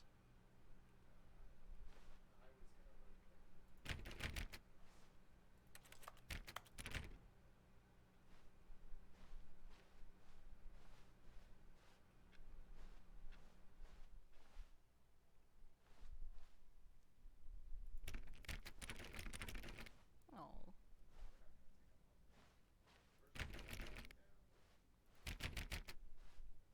When Stanley came to a set of 2 open doors, he entered the door on his left. This was not the correct way to the meeting room, and Stanley knew it perfectly well. Perhaps he wanted to stop by the employee lounge first, just to admire it.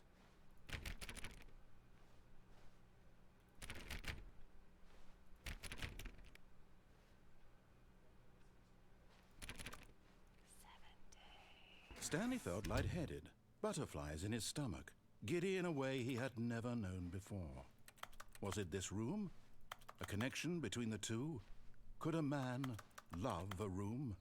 I mean, truly, truly, deeply, madly love.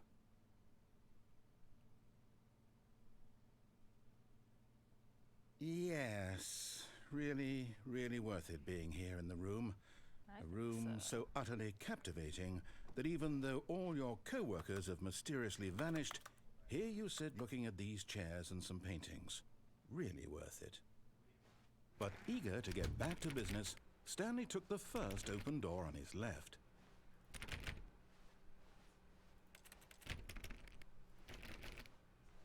Stanley was so bad at following directions, it's incredible he wasn't fired years ago. Look, Stanley, I think perhaps we've gotten off on the wrong foot here. I'm not your enemy, really, I'm not.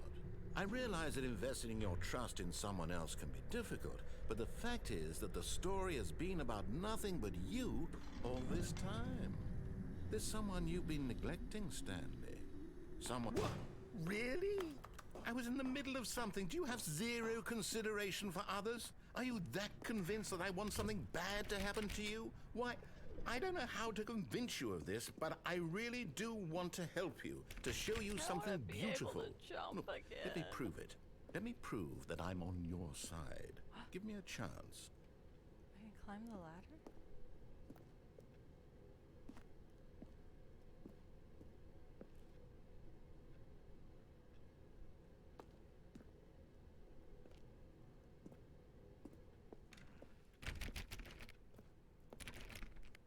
Now listen carefully, this is important.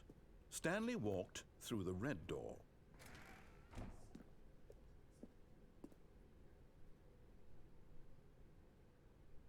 How did I get to that last place? Perhaps you misunderstood. Stanley walked through the red door. I still don't think we're communicating properly. Stanley walked... All right, fine, go ahead, Stanley. You want to know so badly what's out there? You want to find out what lies at the end of this road you've chosen? Well, don't let me stop you. You see? There's nothing here. I haven't even finished building this section of the map because you were never supposed to be here in the first place. Broken rooms, exposed developer textures. Is this what you had wanted? Was it worth ruining the entire story I had written out specifically for you? Do you not think I put a lot of time into that? Because I did. And in the end, it was all for nothing, because this is what you wanted to see. Help me here, Stanley. Help elucidate these strange and unknowable desires of yours. What would have made this game better? What did you want to see? Vehicles? Skill trees? Work with me. You've given me absolutely nothing so far. Tell you what, let me take a stab in the dark at a new design, and you can give me some feedback.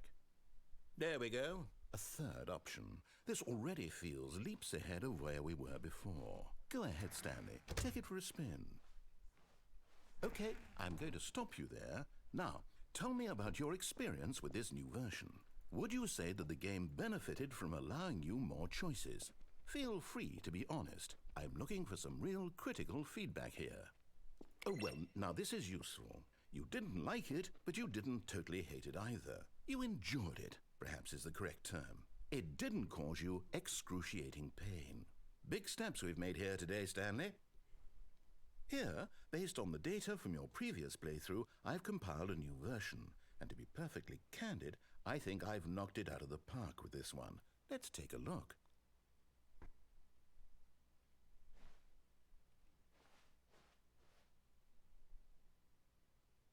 Am I still in last place?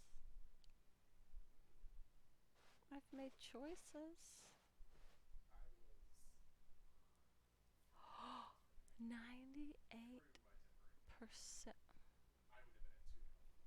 More attractive. Fuck you. Now, would you say that competitive leaderboard helped you feel motivated to keep walking through doors? Again, honest answers, please. Hey, I nearly forgot. I've got a prototype of a new game I've been working on, and now would be a lovely opportunity to give it some playtesting. You wouldn't mind taking a look at it, would you? Perfect. Let me boot it up. In this game, the baby crawls left towards danger. You click the button to move him back to the right, and if he reaches the fire, you fail. It's a very meaningful game, all about the desperation and tedium of endlessly confronting the demands of family life. I think the art world will really take notice. But of course, the message of the game only becomes clear once you've been playing it for about 4 hours. So why don't you give it 4 hours of play to make sure it's effective? Be sure to keep notes on your experience.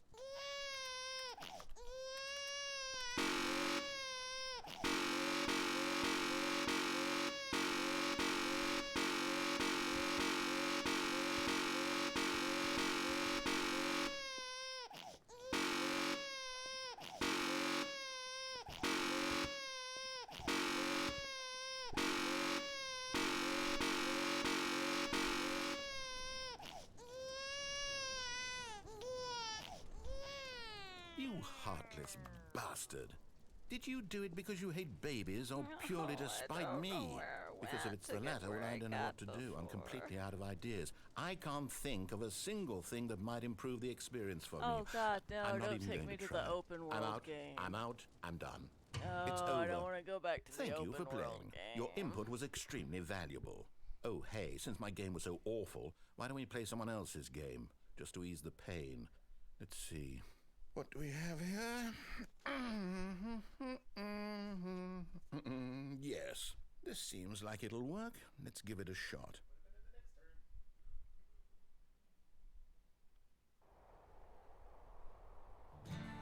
Aha! Fascinating. What do you think this game is about, Stanley? What's our backstory? What is our motivation? Well, it seems obvious to me that you are meant to play as a creepy man spying on innocent civilians below you from up high in your creep tower, perhaps for some sort of twisted erotic purpose. Yes, that must be it. What a fascinating venture into the experience of total mental depravity. So far, I love everything about this game, Stanley. And it seems there's even more. Come, let's venture outward and see what else is out there.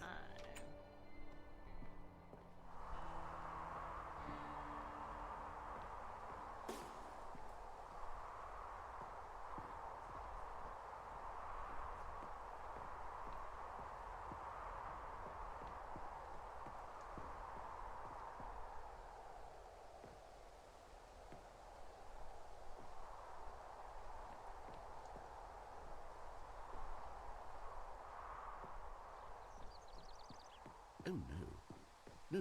No, it can't be.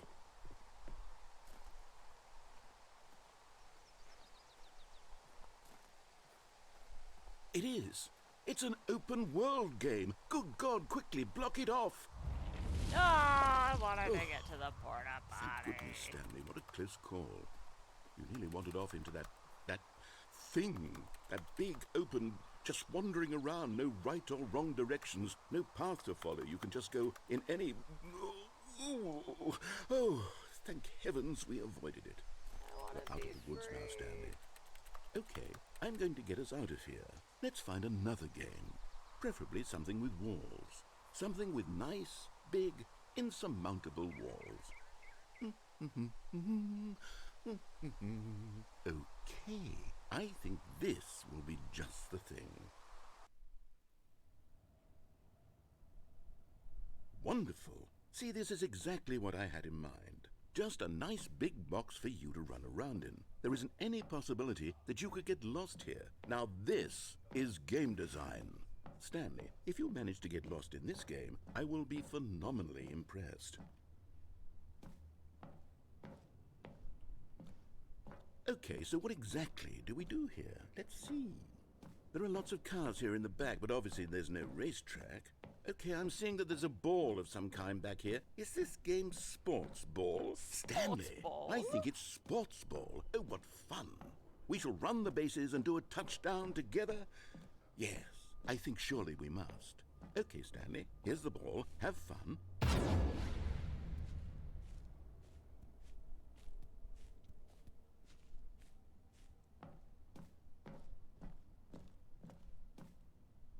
Hold on. What are you doing?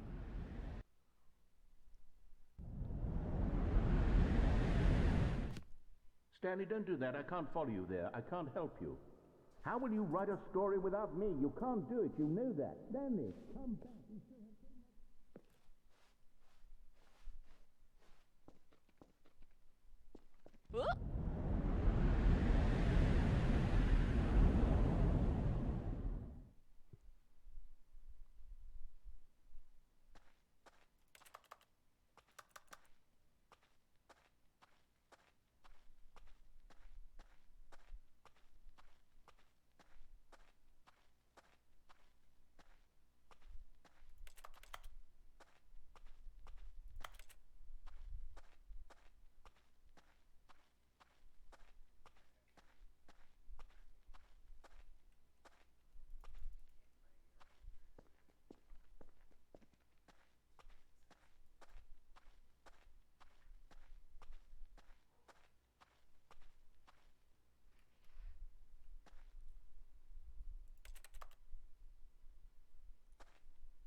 wonder what he found. If what he wanted was to be the leading man in his own story, well, perhaps he's gotten it. Down in wherever he is right now. I wonder if he's happy with his choice, and if he's learned the heavy cost that comes with it. He'll understand soon what I was trying to tell him. He needs me. Someone who will wrap everything up at the end, to make sense out of the chaos and the fear and the confusion. That's who I am.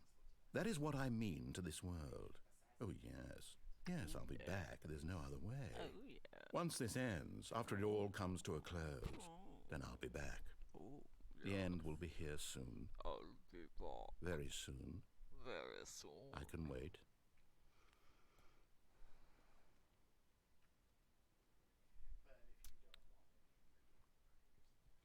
The end is never, the end is never, the end is loading, the end is never.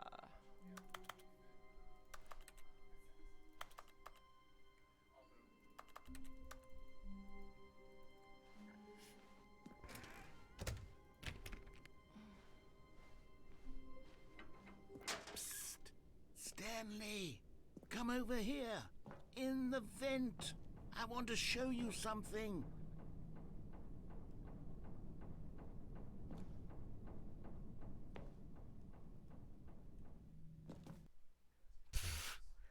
Ass. How does anyone do things in this universe? It's classic. Okay, you remember how cheap and unsatisfying the new Ultra Deluxe content turned out to be? Well, it got me thinking about the past, and how much better the Stanley Parable used to be. So I made something special and tucked it away here where the game's developers won't find it. Just our little secret. Take a look.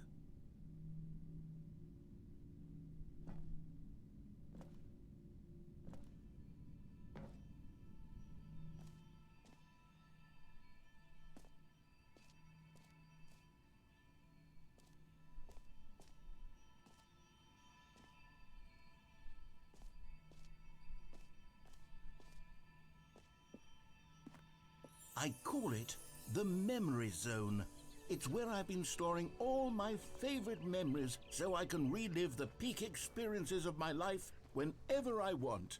Experiences like the launch of the Stanley Parable on PC.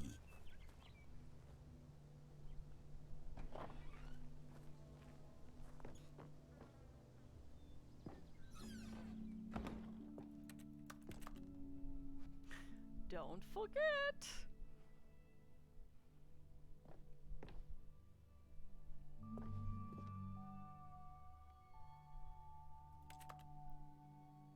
You see, Stanley, doesn't the Memory Zone remind you of how wonderful Stanley Parable was before it was sullied with a cheap re-release? Remember back in October of 2013, when the game originally launched? Back then, video games had integrity. Back then, it all meant something. Oh, the waste.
I did that.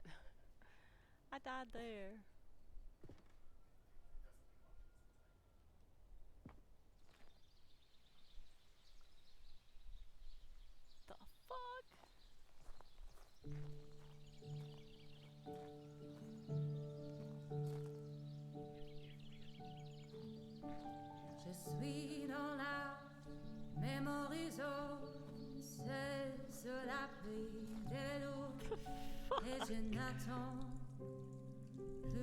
And over here is where I keep reviews of the Stanley Parable. Like this stunning triumph of games journalism, 10 out of 10 from Destructoid.com. James Stephanie Sterling writes, and I quote, "Where so many games that aspire to be more than games end up less than any form of art, Stanley Parable strives and then succeeds to be every game ever created."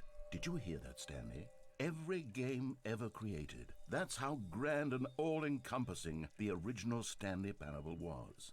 It was literally every game ever created. It was Skyrim, it was Persona 3, it was all of them, and now it's nothing. It's no games at all.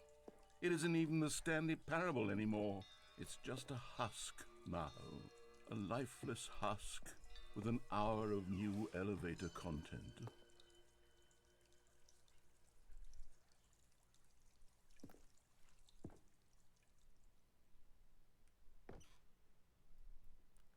The tasteful nostalgia.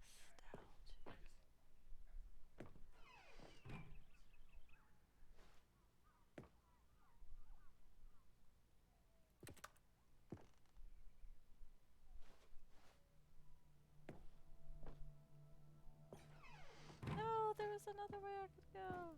Ugh. Door in the blue door.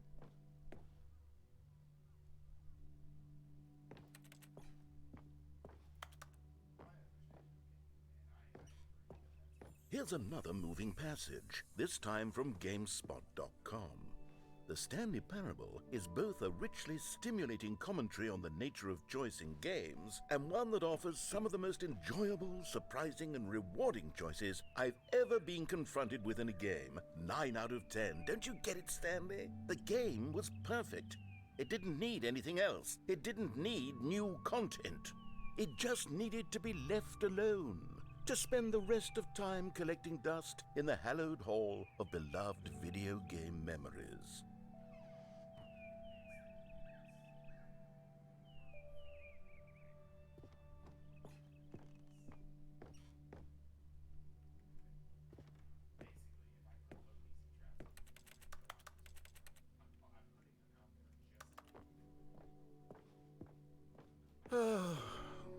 These were simpler times, Stanley.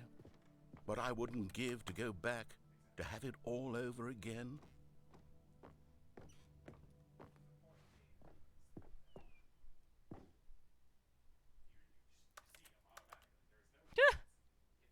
Portal.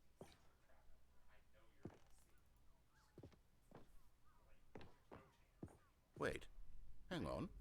I don't recall this part of the memory zone before. What's this? What's down here? Oh no. Oh God, no. Stanley, it's a collection of reviews from Steam, the online video game distributor. I haven't looked at these in years.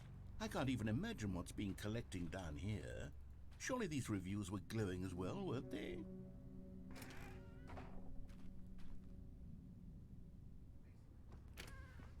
Honestly, I could not be bothered to play this game to full completion. The narrator is obnoxious and unfunny, with his humor and dialogue proving to be more irritating than entertaining. Unfunny!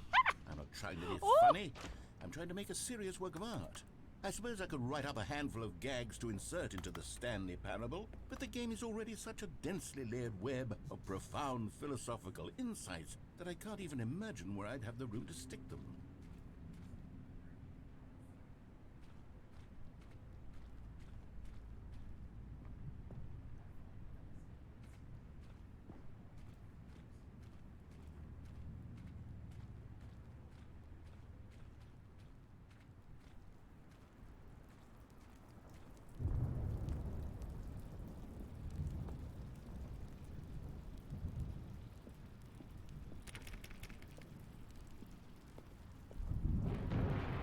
Let's see what this one says. While the idea for the game is good, for someone who prefers non-linear games, this preachiness gets annoying fast. Preachy? Stanley? I'm not preachy, am I?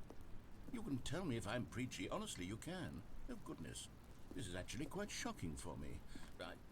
well, to be honest, I had always thought of the game's dialogue as being rather terse to begin with. You can't know how much fluff I cut from the game to get it to feel as light and airy as it... Well, I always thought it did, but maybe it wasn't. Dear, what an awful memory to have to hold on to. These black marks on my otherwise unimpeachable track record. I feel like a failure, like I let these people down. Perhaps the Stanley Parable isn't quite as sterling as I always remembered.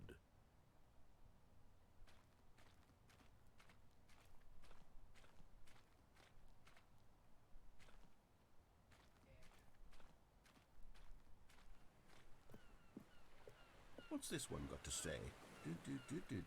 You constantly have to stop doing anything so the narrator can catch up with his long-winded explanations of what's happening. I wish there was a skip button. A skip button? Well, yes. Yes, I think we can do that. If I'm truly too preachy, then maybe letting you skip ahead for just a moment, surely it couldn't hurt. Not if it means we can strike these negative reviews from the record. Only positive reviews of the Stanley Parable. That's my motto today, and it's always been my motto. I'd do anything for the customer, Stanley. Yes, a skip button we shall have.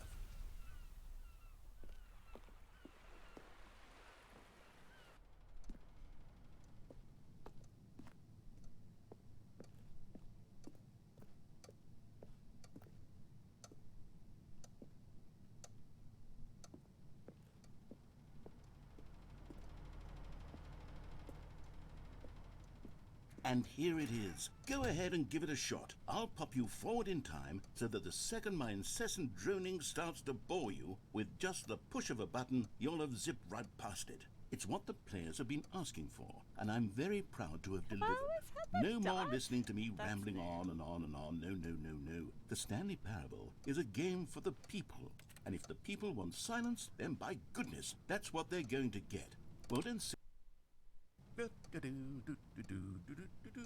oh, you're back, you see. You were only frozen in time for a few minutes, but it was plenty of time for me to deliver a long, rambling monologue full of unnecessary verbal flourishes and lengthy ruminations on the nature of choice in video games. Of course, I happen to believe it was perhaps one of my more profound such... Well there, sport. You really did catch me rambling on a bit, didn't you? But that's the power of the button. The minute I start to go off on a thoughtless display of self-absorption, it's right at your fingertips to go poof, and it's all over. Oh, I can't wait to see what Cookie 9 will say about this, and whether they'll edit the rating of their Steam review, or at least change some of the wording, perhaps. To be honest, I don't even know if one can change their review in the first place. I guess I should become better educated on exactly how Steam works. Okay, welcome back, Stanley. Now, I should say that the amount of time the button has been skipping through is becoming longer and longer. That last one was, well, I want to say maybe 30, 45 minutes? It's not unendurable by any means, but it's, well... Stanley, please don't push the button again. It's been 12 hours. You've just been frozen there. I don't know why the skips are getting longer, but they're really... Oh, Stanley, you're back.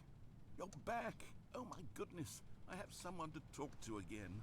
Stanley, I think it's been a week. Or 2 weeks.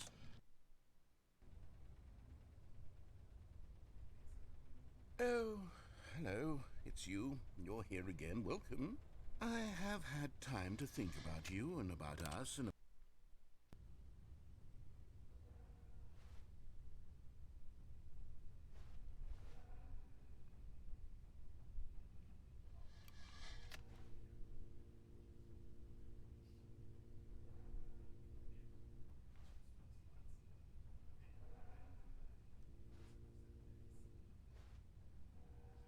You gonna say something? Say something, I'm giving up on you.